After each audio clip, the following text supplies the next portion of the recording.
I'm March Patazik, and you're listening to the Knowledge Book Radio with March Patazik on Transformation Talk Radio.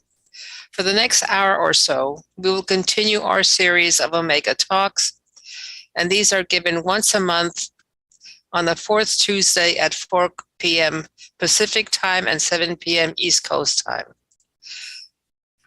Now, these Omega Talks are part of the unification program of the Call to Friendship Association that's mentioned a few times in the Knowledge Book.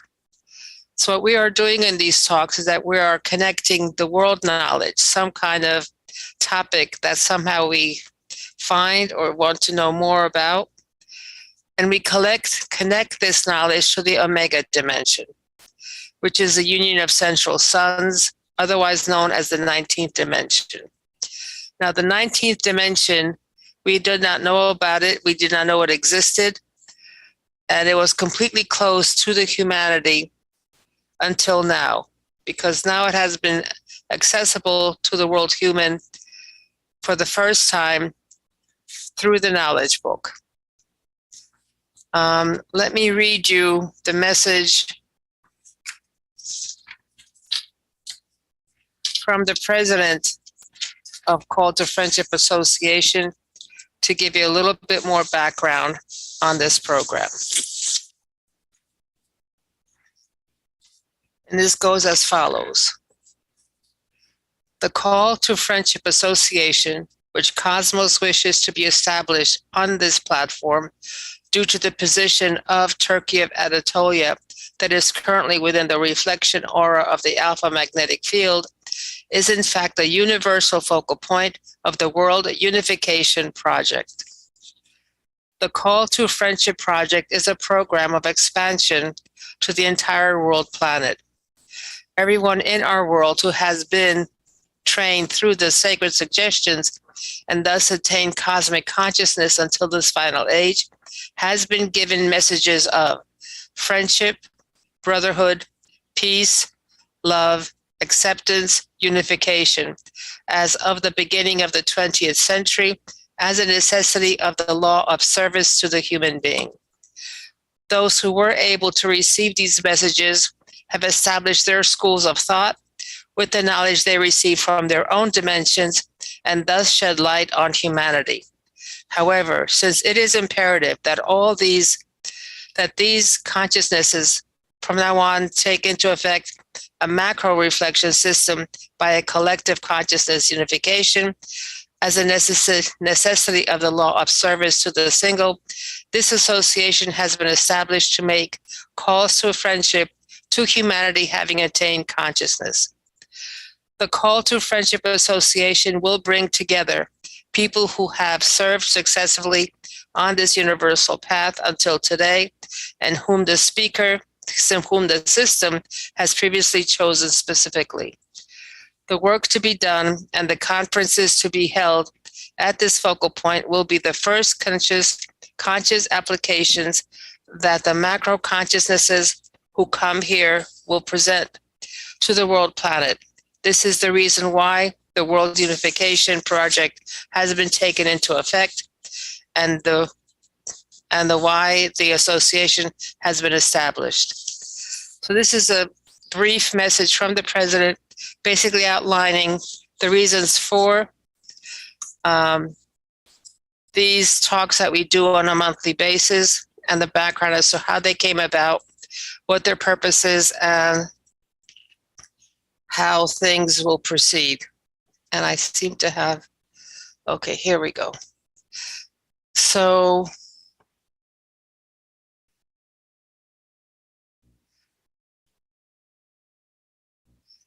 okay, so today, again, we're presenting world knowledge and connecting it somehow to the Knowledge Book.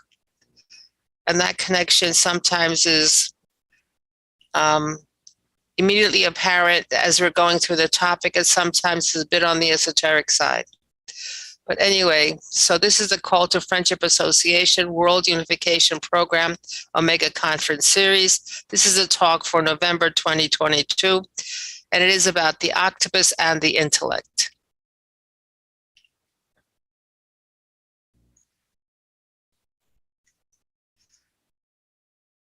And something is not right because I can't.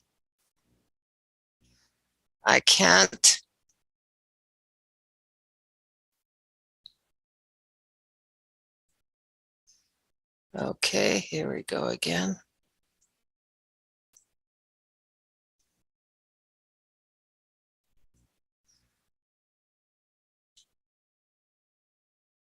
We'll do it this way. So many people would agree that the octopus is one of the most fascinating and strange creatures on the planet. After all, it's a creature that has been evolving for 500 million, that's B, billion years. And it's actually an entirely different path of evolution than that of humanity or the other animals and plants on our planet. Yet at the same time, it's extremely intelligent and resourceful. And that intelligence is distributed in a way that is totally alien from mammals. With the neurons that they could have are distributed actually throughout their suckers, arms, and brains, unlike the centralized human brain or the centralized mammalian brain. So these guys have 3 hearts, blue blood, a beak that is venomous, and they have absolutely no bones in their entire body. And therefore, they can squeeze themselves into all kinds of shapes and all kinds of spaces, even very small spaces. They can change the color of, as well as the texture of their skin into many different kinds of dazzling colors and patterns, which usually match the surroundings because that's the way they camouflage themselves in order to be not seen by their predators. And they are really, really unlike any other creature on this planet.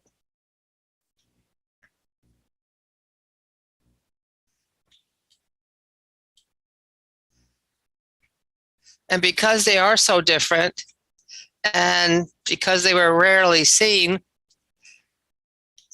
many kinds of stories and myths and legends started around about them.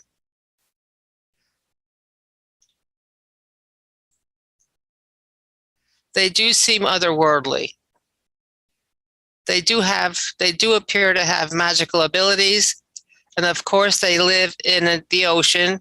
And if you live in the ocean itself is a mystery because we know very little about it. I think we don't even know 6 or 10% about the ocean. I think the highest percentage given to our knowledge about the ocean and the sea is about 5%. We know more about space and the moon than we know about the ocean.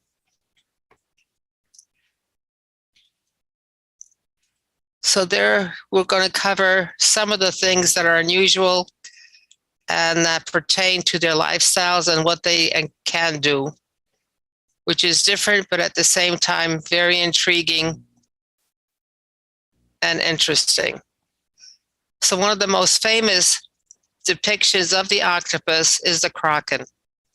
Now, this is a legendary giant cephalopod-like sea monster that originates from Scandinavian folklore.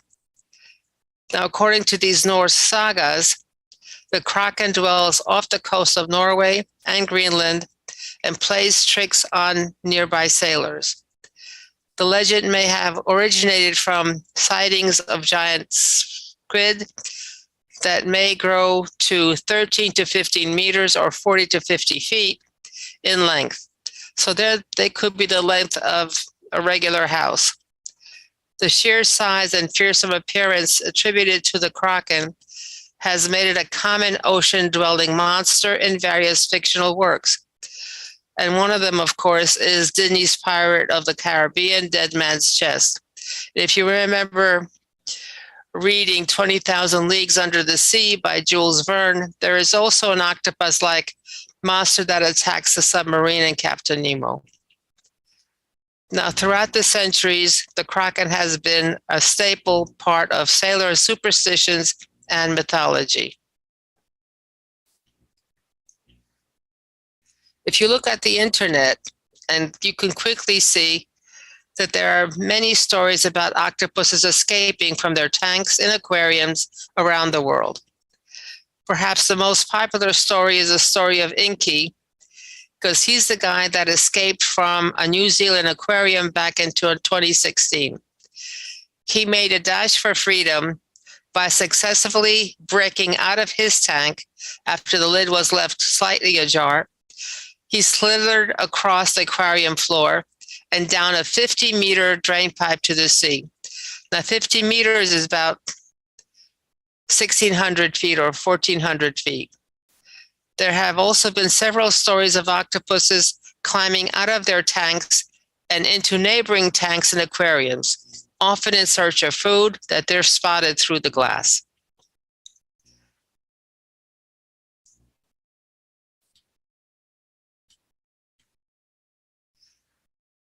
So they're actually a very successful escape artist. And they're not merely contained to aquariums. One viral internet video shows a very large octopus squeezing itself through a hole on a ship in order to return to the safety of the ocean. So I've seen videos also that this is an experiment where water was in two tanks only joined by a very thin tube, maybe an inch or two, maybe an inch in diameter. And the octopus was successfully able to go from one tank to the other through that one tube. Now, the octopus was basically maybe about 3 feet long.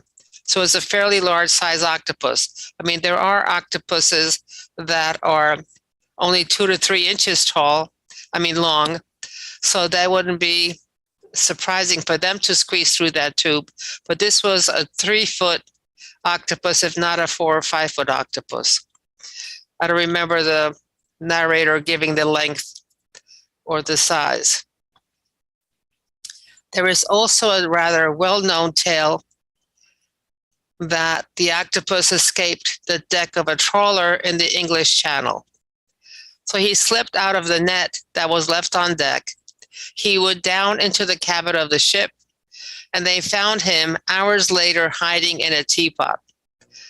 So he escaped from the deck, but he wound up in a teapot, and probably they threw them overboard as him being a little too clever to keep.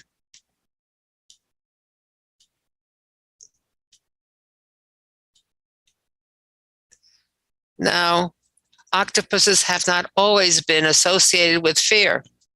In fact, many cultures from South America and the Pacific Northwest to the Polynesian islands, octopuses were traditionally revered as divine protectors and spiritual guides. There are some traditional beliefs that the octopus control the weather and have the power to heal the sick. Nakika is the ancient octopus god of the Gilbert Islands and is said to have helped build the Pacific Ocean. So they're given divine attributes as well. They're not only depicted in fearsome, monstrous shapes. Now in Hawaii, in their culture, the god Kanaloa would most commonly take the form of an octopus. And there are even some ancient myths that tell us our current universe is merely the remnant of a more ancient one, whose only survivor is the octopus. So right now, the theory is if something happens to this planet, the cockroach will be the one that will survive. So this theory says that there was a very old and ancient civilization and which was destroyed for some reason or disappeared for some reason, and the octopus was the only one that survived from that civilization. And if you look at or examine the octopus's layout and the way they're put together and what they're able to do with being a mollusk, which means their relatives are oysters, clams, so barnacles. So it's amazing what they can do and how they do it. So the octopuses are mythical, mischievous, misunderstood, and marvelous. It's no surprise that octopuses have captivated human imagination and, fueled by fear of the unknown, inspired such storytelling and popularity. If you remember, I think it's Finding Dory, where the octopus helps escape. And they go from tank to the floor, disguising themselves and escaping and finding way out.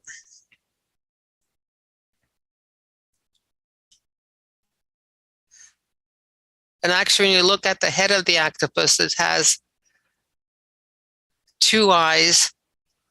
And instead of a mouth and nose, they have the tentacles coming out. So it does look weird and almost looks like an alien, or some depictions of aliens. But there is superstition, and there is myths, and there are stories, and then there's science, meaning measurement and seeing things as fact, having been tested, seen, measured, and all this kind of good stuff. And basically, what fueled this superstition is the fact that very few sightings are made of giant octopuses, or even octopuses in general, because they live in the deep part of the ocean where there is no light, or some of them do.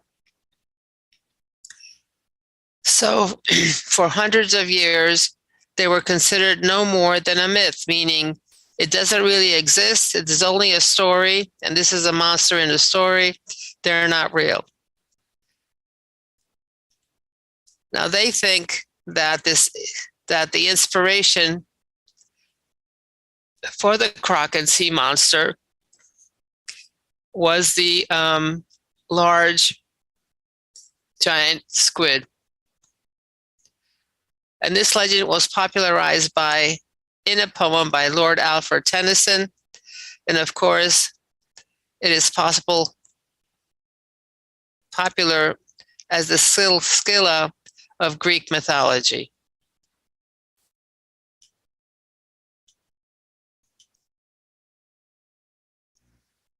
So fiction became fact. So it isn't every day that a mystery from the deep swims into plain sight. However, on December the 24th, 2012, spectators on a pier in Toyama Bay in central Japan were treated to a rare sighting of a giant squid. The creature swam under the fishing boats and close to the surface of Toyama Bay, and reportedly hung around the bay for several hours before it was ushered back to the open water. It was captured on video by a submersible camera, and even joined by a diver who swam near the red and white real-life sea monster, now no more a myth. So the picture you're seeing is that sea monster, or that squid that was in Toyama Bay, the red and white one. I mean, there's actually a video of this on the internet as well. So it is well known that octopuses have 8 arms. But did you know that every arm has its own mini brain? So every arm is self-controlled. It is autonomous. It does not depend on the other arms or the central nervous system to control its behavior and what it does. This arrangement enables octopuses to complete tasks with their arms more quickly and effectively. So if an arm sees something that needs to be picked up, then the arm will pick it up. Well, actually, they wouldn't see it, but they would sense it chemically or by touch. Moreover, while each arm can act independently, they're able, by being able to taste, touch, and move without the direction, the centralized brain is also able to control the 8 arms. So they've got, each arm is independent motion, independent autonomous control, but at the same time, it does get supervised and controlled by the brain as well. Now, I like to think of this as, and the remnant of that, or maybe the training part, or the part of testing this kind of a mechanism is when in our own nervous system, we have the centralized brain that basically controls all the functions of the body. However, it would take too long for the signal coming from our hands or feet to reach the brain and back out again to feel pain. So when we feel extreme heat, extreme pain, the arm automatically jerks back. This is kind of the same way, or this is a way of independent action that is not supervised by the brain, that is done automatically by our bodies.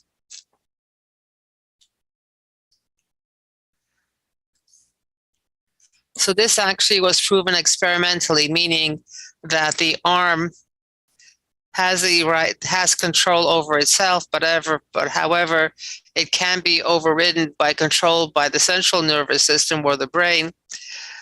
When researchers tested whether an octopus could learn to guide one of his arms through a maze to reach food. So the maze was put together in such a way that the octopus can only see an open hole because everything else was blocked. However, behind that blocked but opening, they have 5 holes, 5 openings. And the experimenters put in a fish in one of, no, this is not it. This is the experiment where the octopus senses that there is food chemically. Sorry, I'm a little. Okay, this is I've been reading lots of experiments. So this is the experiment where the octopus is in one tank and he sees the food in another tank. However, in order for him to get the food, he can no longer depend on his chemical senses, can no longer depend on his arms going independently, but since he saw the food, meaning his eyes and brain saw this, therefore he left one arm, went into the air, which means he no longer had access to the chemical compounds in the water, signifying that there was food on the other tank. The brain, the eyes, guided that arm to the other food, and he was able to eat that food. So it helps to have 9 brains, 1 central brain and 8 independent brains in the arms.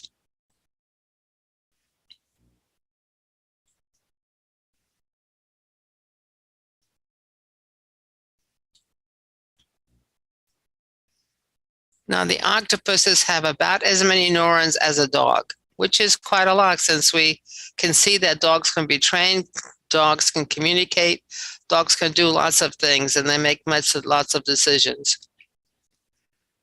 So this comes out to be about 500 million neurons. 2/3 of those neurons are in their arms, and the rest are in the donut-shaped brain. And this brain is wrapped around the esophagus and located in the octopus's head. So this is the brain, it goes around the esophagus. So they have demonstrated lots and lots of intelligence in many different ways. And in experiments, they've solved mazes and completed tricky tasks to get food rewards. They are also adept at getting themselves in and out of containers. So they are smart creatures and are able to do things that surprise many people.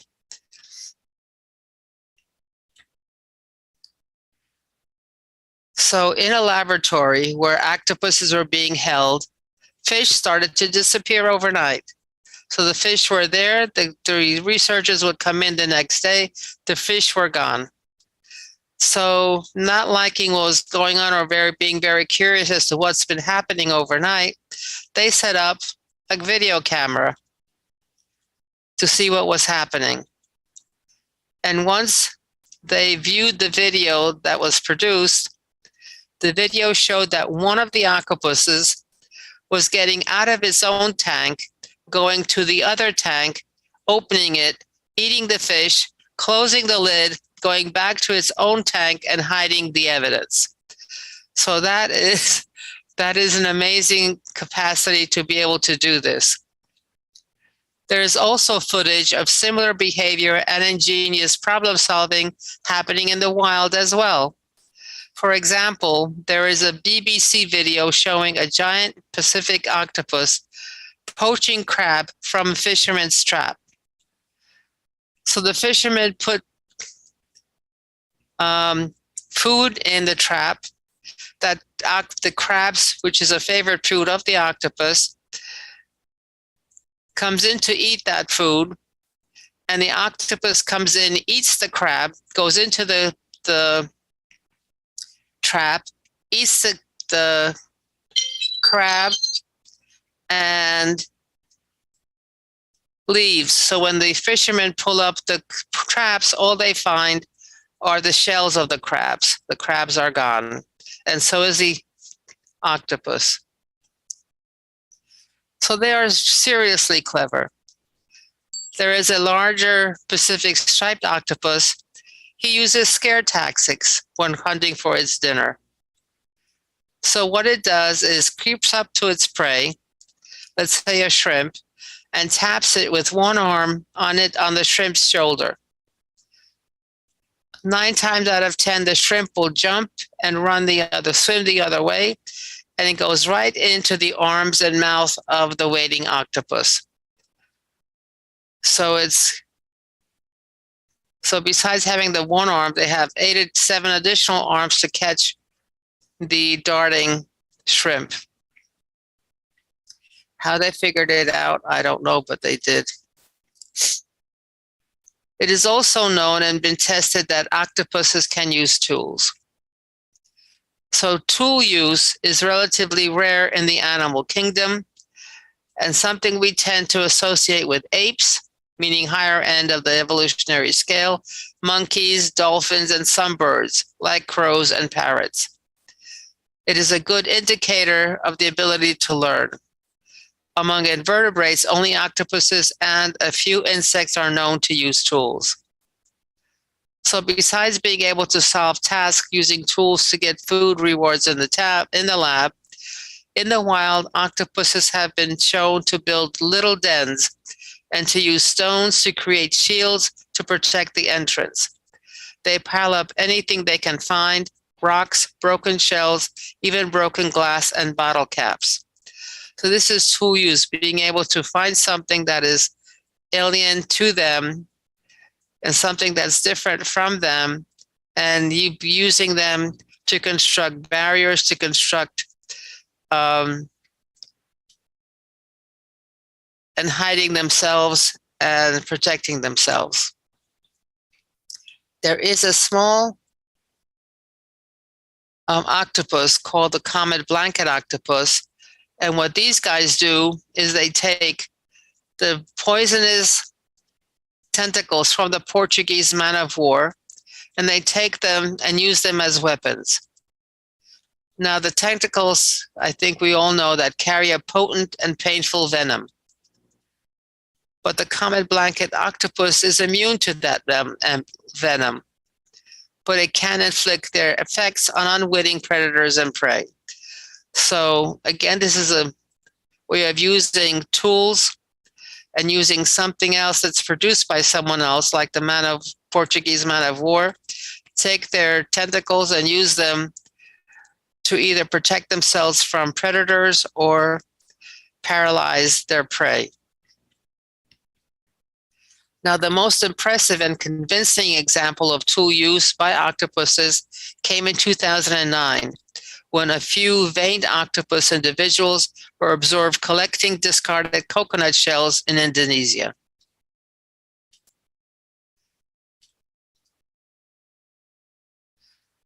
So after they dug up the shells, the octopuses washed them with jets of water, and then they carried them to a new location and assembled them as a shelter. Traveling with the shells underneath their body resulted in a slow and ungainly stilt walk along the seafloor.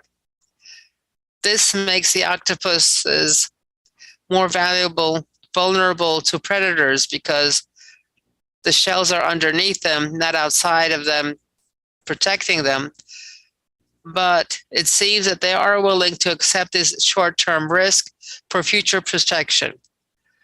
Now, the scientists who discovered this behavior argue that this and the fact that the shells are carried around to be used when needed is conclusive evidence of genuine tool use.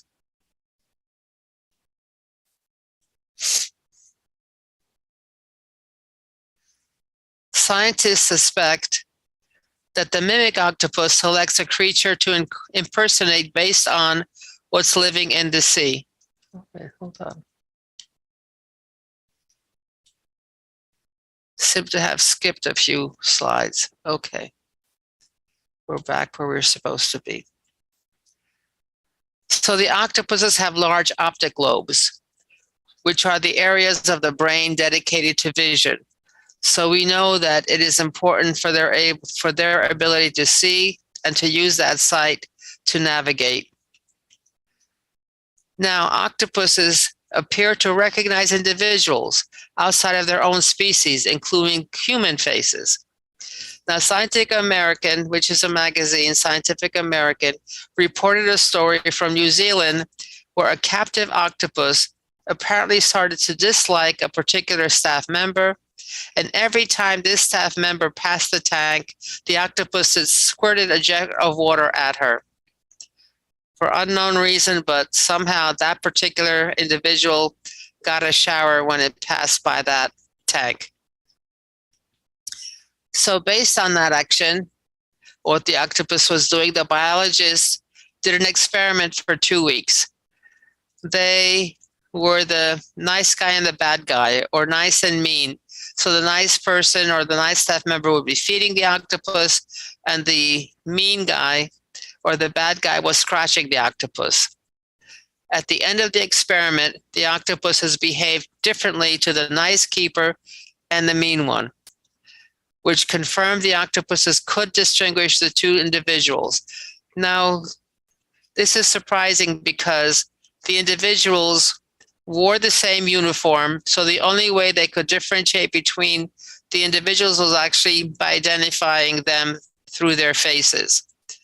So they were nice, the octopuses were nice to the nice keeper and not so nice to the not nice keeper.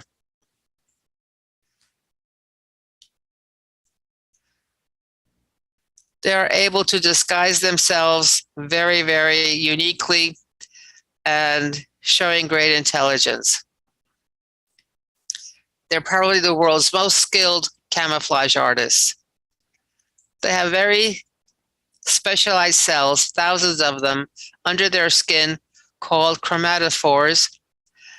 And these cells help them to change color in an instant. In addition, they have papillae, which are tiny areas of the skin that they can expand or retract to rapidly change the texture of their skin to match their surroundings. Now, in this picture, I've tried, but I really can't tell where the octopus ends and the seafloor begins. So they match to their surroundings and blend in, and they hide, both to catch prey and to protect themselves against predators. They have different cunning disguises and escape techniques. So the most impressive of all self-concealers is the mimic octopus. They were discovered in 1998 in Indonesia, and this octopus doesn't just copy surrounding rocks, reefs, and seaweed like other octopuses, but instead disguises itself as other animals that predators tend to avoid. So basically, they start looking like that kind of a fish that the predators will go away from, meaning they may look poisonous or they look like they would be attacking them. So they contort its body, arranging its arms and modifying its behavior. It can seemingly turn into a wide variety of venomous animals, like the lionfish, like the banded sole, like the sea snake, among those it impersonates. So this is the lionfish. I guess it's the sea snake or the banded sole, and this is the sea snake. Scientists suspect that the mimic octopus selects a creature to impersonate based on what's living in the area. So they choose something that represents the greatest risk or the threat to its potential predator. So when a mimic octopus was attacked by a territorial damselfish, for example, it disguised itself as one of their predators, a banded sea snake. In 2005, researchers reported another cunning solution for moving away from danger without breaking the camouflage illusion. Walking away on two legs, well, arms. And this is what you see in this picture. This is the first example of bipedal locomotion under the sea. Two tropical octopuses were found to lift 6 of their arms and walk backwards on the other 2. So it's still camouflaged, it still blends in, but its arms disappeared and it's walking away on 2 arms.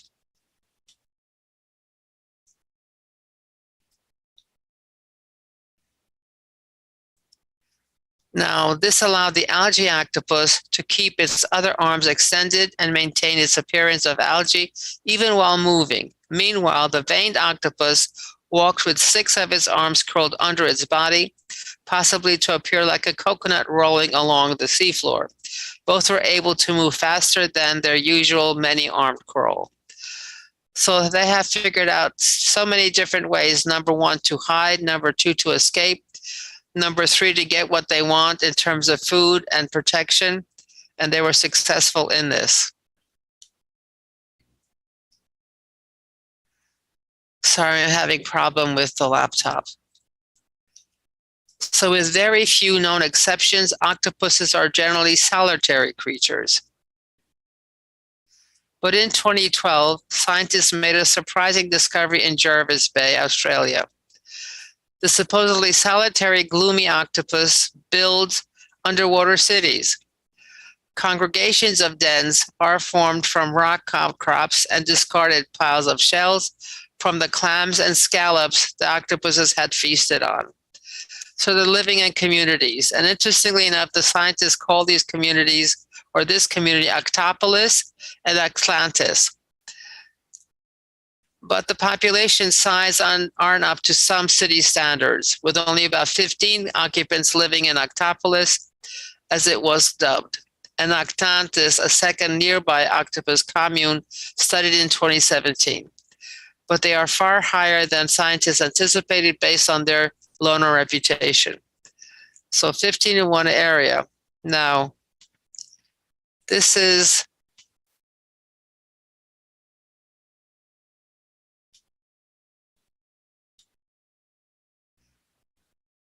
even though city dwelling can have some of its advantages, however, it also has its drawbacks, as we those know who live in cities. So what was seen in this Octopolis and Atlantis was frequent aggression, chases, and even den evictions were observed in the octopuses living in that area or that commune. The researchers say they're not quite sure as to what the benefits are of living in a densely populated settlement, or densely populated according to the octopus. But it may just be a case of necessity, because there may be limited dense spaces available in the otherwise flat and featureless area.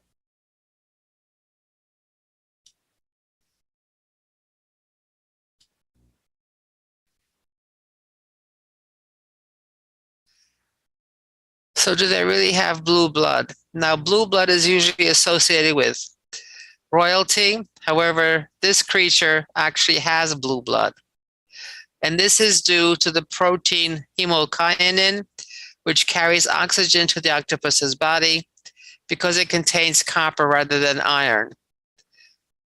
Now, iron is contained in the human hemoglobin, and copper is contained in hemokinin, which is the blood molecule or the blood cell in an octopus. And it turns out when tested that copper-based protein is more efficient at transporting oxygen molecules in cold and low oxygen conditions. So it's a deal for the life in the ocean, especially at the depths that the octopus lives in. Now, when our blood gets deoxygenated or filled with carbon dioxide, it turns blue or bluish. However, if the blue blood of the octopus is deoxygenated, it loses its blue color and it turns clear instead. It has 3 hearts, and each of those hearts have a different role. One heart circulates blood around the body, while the other 2 pump it past the gills to pick up oxygen.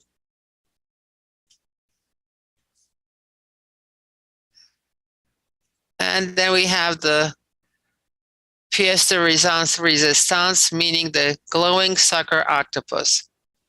If you look at this fantastic mollusk, it comes to mind that someone had fun playing with Photoshop because it really looks unreal. You've got an alien-shaped head and face, and all the arms with blue suckers, glowing suckers. So this guy is found in the North Atlantic, eastern and western sides of the Atlantic, at depths between 500 to 4,000 meters or 1,600 to 13,000 feet. That's over 2 miles, mostly in the ocean zone devoid of sunlight.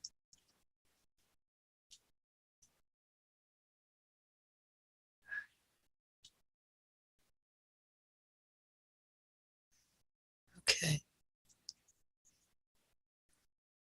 So they measure only about 5 to 10 centimeters or 2 to 4 inches, and they seem to be fairly common off the coast of the continental shelf, off the edge of the continental shelf on the eastern coast of the United States. But what is particularly likable and alluring in this species is the light-emitting suckers that glow in the dark. So you have, kind of reminds you of a light display or those strip lights that we put under cabinets or counters to make the room more festive or more having more light. Now, each of those arms have about 40 suckers that lost their typical ability to attach. In other words, they no longer attach themselves through those suckers, but instead those suckers became large light-producing organs. Now, the main function of this bioluminescence in the glowing sucker octopus seems to be a combination of both attracting prey and scaring off predators. So if you have something coming at you that is glowing in the dark, and especially if the weird configuration is coming at you, you tend to run away. But at the same time, depending on how that configuration is made by the arms, then it could also attract their prey, and it becomes a way of getting food. Now, this is the experiment that I started to talk about earlier in the talk. So not much is known about their memory. Do they have long-term memory? Do they have short-term memory? Some say they do, some say they don't. And some people say that their memory lasts no longer than 30 seconds, meaning a very terrible memory. So what they did was a memory experiment. So they had 4 transparent tubes, as you could see in the picture here. 1, 2, 3, 4. And basically they put food in one of the tubes. And the octopus only saw an opening. The entire thing was blocked from view. He could chemically sense the food in the tube, but he could not physically see it. And it turns out that eventually most of the octopuses found the food and they were happy with it.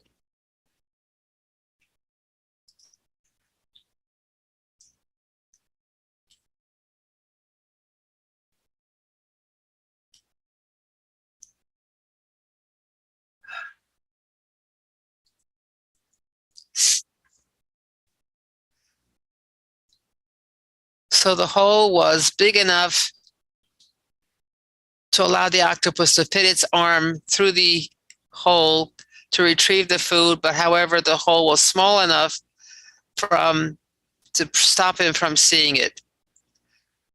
So the octopus had to insert his arm into the tube to explore its contents. The experiment was run for 15 days, always placing the fish in the same tube to see if the octopus would remember where the food was usually found in that contraption.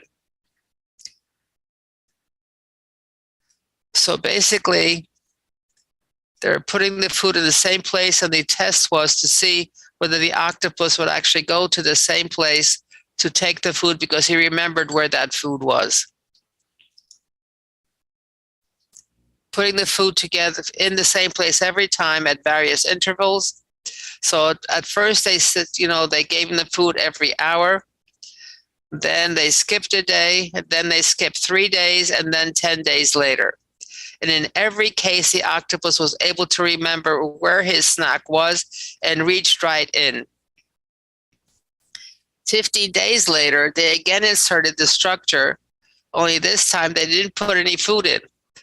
Well, the octopus went directly to the tube where the food used to be, where he expected the snack to be, and then became very irritated when that did not happen. So there is a video of this, and apparently this was not a happy octopus. He actually went over this contraption that blocked the rest, went to the other side to examine what was going on, and he was not a happy camper. Octopus is also one that is able to regenerate entire arms. And even though each arm has a mini brain and an extensive network of neurons, healing begins with undifferentiated stem cells that develop into specialized cells, such as the nerve and muscle cells of a new arm. Regenerated arms are as good as new and perform as fully functional replacements for the original arms. Now that would be nice to have.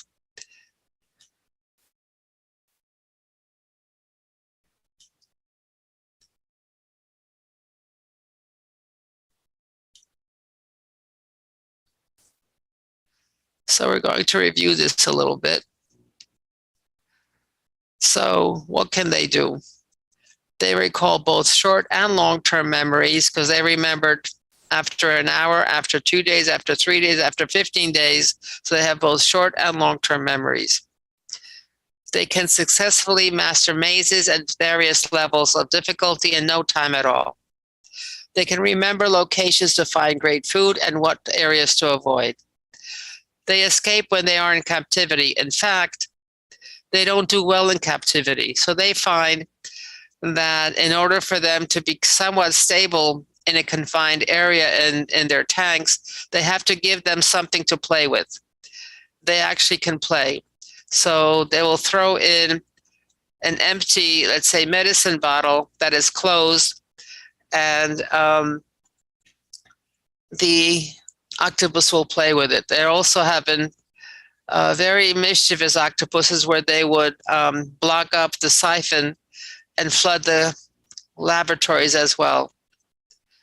They can determine patterns to distinguish size and even to identify colors and shapes.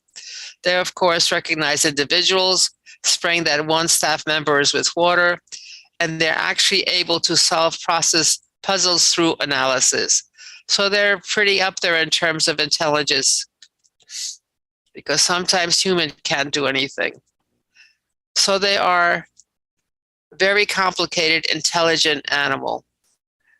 The intellect of the octopus brings us to a review of our intellect and how the human evolves with the combination of intellect, logic, and awareness.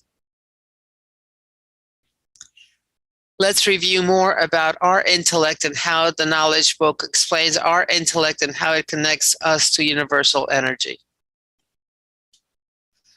So if you want to define intellect, the Oxford Language Dictionary says it is the faculty of reasoning and understanding objectively, especially with regard to abstract or academic matters. And according to Merriam-Webster, intellect is the power of knowing as distinguished from the power to feel and to will, the capacity for knowledge, the capacity for rational or intelligent thought, especially when highly developed.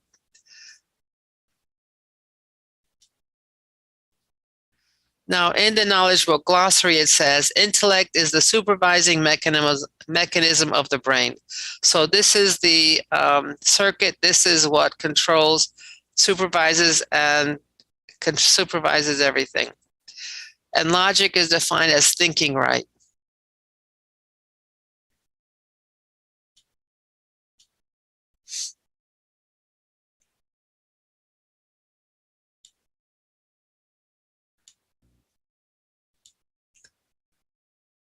In fascicle 41, the Knowledge Book further says, quote, an intellect is doomed to be confused and agitated as long as it does not attain the genuine cognizance. You can never leave the path you believe in or the steps you have taken forward when you become the possessor of genuine cognizance. To grasp the truth is in proportion with the power of the personality and the operations carried out by the advanced consciousness assemblies everyone is in. So as long as you have attained the truth, know what the truth is, and have achieved cognizance, which is a specific level of awareness, then the intellect will make right decisions in accordance with its logic.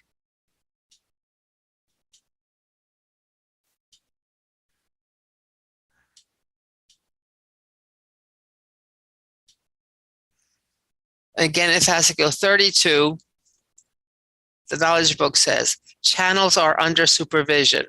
There will be difficult examinations to go through if you cannot use your intellect. You may read each knowledge given to your planet. You may receive each message. They may assist you to grasp the truth. However, only the analysis and the synthesis of your intellect will show you the path of truth you will tread. So, whatever messages we receive, whatever messages we read or messages we get from the books that we read or from the Knowledge Book, we cannot just accept them as face value. We have to be able to take them, analyze them, experience what they're talking about, and synthesize them, meaning put them together in different ways, or actually synthesize them with our own life and with our own bodies. So the Knowledge Book gives us energies, therefore we're able to receive energies and knowledge from the Knowledge Book, and that energy and knowledge gets incorporated into our bodies and we're able to evolve faster.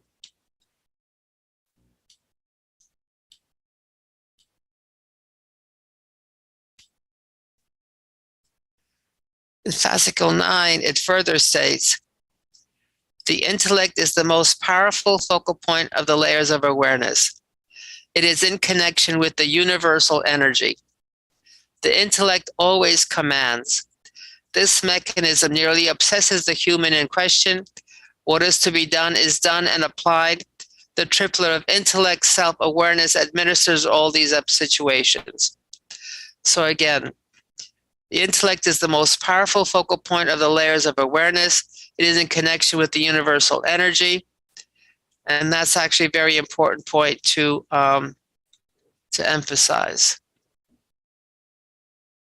And we have to quickly finish. I'm sorry, I'm having problems with the laptop. Okay, in essence,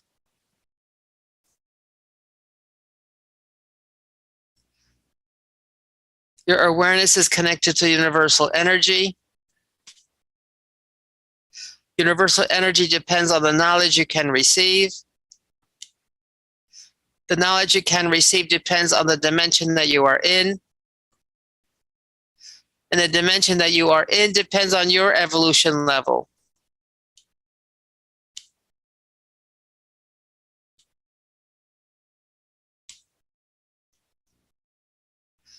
and everything depends on the purity of your essence, the scantiness of the ego.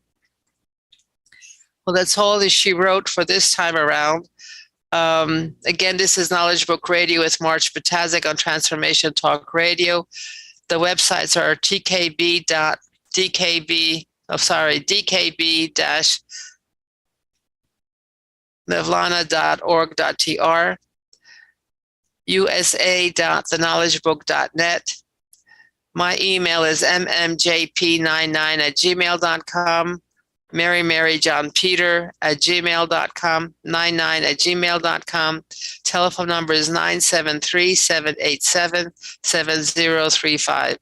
I apologize for the brief ending. I wish I could have emphasized it a bit more, but I was having problems with the laptop and the PowerPoint presentation.